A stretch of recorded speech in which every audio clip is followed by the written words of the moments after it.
In 2016, drug overdoses killed 64,000 Americans. That's more than the yearly death toll from breast cancer and more than all of the American casualties during the Vietnam War. Experts say most of the increase in overdose deaths is due to opioid addiction. This is the story of one family battling to keep their son alive.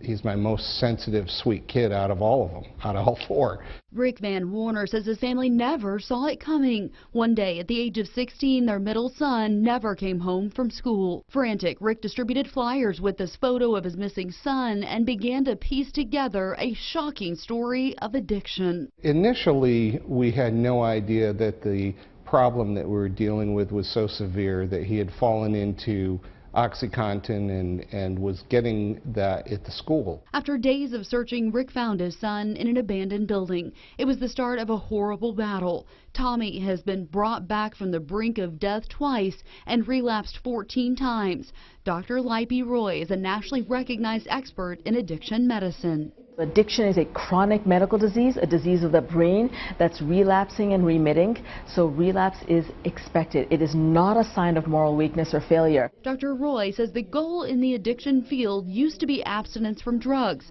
She says now there's a move toward what's called harm reduction with programs like needle exchange and access to overdose reversing drugs. These are interventions that actually reduce harm to the drug user. So it's about respecting a person and meeting them where they're at.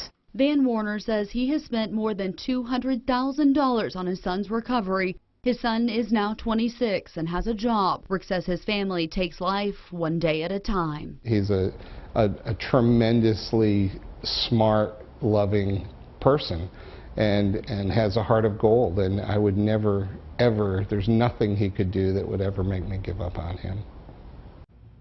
Rick recently published a book about his family's ordeal and son's struggle with addiction called On Pills and Needles. Dr. Roy says families looking for additional resources can find help, and there are resources right here in Texoma. For more information, head on over to Texoma's homepage.